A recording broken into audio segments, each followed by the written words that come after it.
ලංකාවම කැමති වෙනවා මේ වැඩේට මං ගම් වතුර දාන නිසා. මේ වගේ ගෙවල් කීයකද? ගෙවල් 19ක් තියෙනවා මේ වත්තේ. 19ටම වතුර දානවා. දැන් මහත්තයා දාන්නේ නැහැ.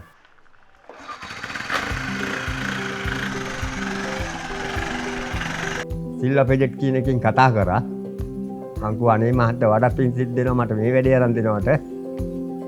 මම මේ සල්ලි වලට නෙමේ පළවෙනියෙන් ගම වෙනුවෙන් මහජනය වෙනුවෙන් කියලා.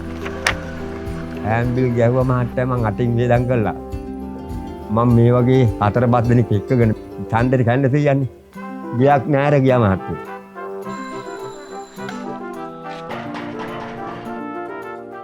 මෙන්න ගෝණියක් අපේ බෙජට් එකේ පෝරෝරයක් මේකට දාලා දැන් මං ගිනියන්න දෙනවා. අනේ දැන්වත් කරනවා.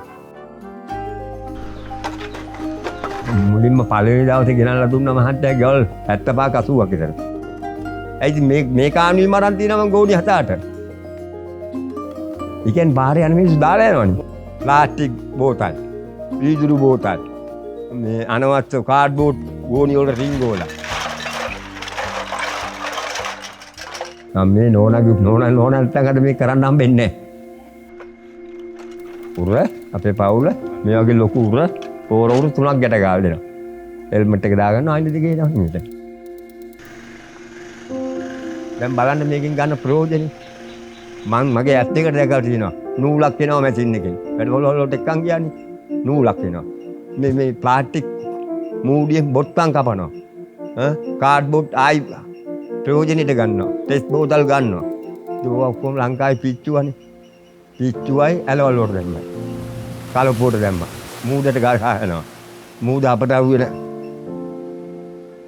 ගියා වුරුද්ද 3 පාරක් ගම් වතුර දැම්ම කියලා රේඩියෝ එකේ ටීවී එකේ කිව්වා.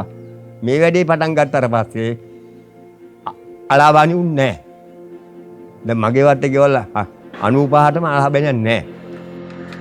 ඒ කියන්නේ දැන් ඇලවල් වලින් මේවා එන්නේ නැහැ. ප්ලාස්ටික් අනම්මන අපතරවුවේ එන්නේ නැහැ. උණු නෙමෙයිවා සම්පත් කියන එකක් ඕක. මට මේ පුදුම ආදායමක් මේකෙන් දැන් දරන්න පුළුවන්. ආදරේ නැති මිනිහා තමයි මේවා විසි කරන්නේ.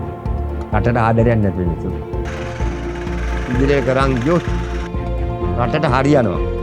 ලෝකයට ණය වෙන්න ඕනේ නැහැ. ජනාධිපති වුණත් මේ වැඩේ කෙලින් කරන් ගියොත් මේ ලංකාව මුතු ගැටේ බේරෙනවා. මට හරි ආඩම්බරයි මේ වචන ටිකට. පුදුම මේ කට්ටිය මං හරි ආසයි. ඉවත් වෙන මේ ලංකාවේ.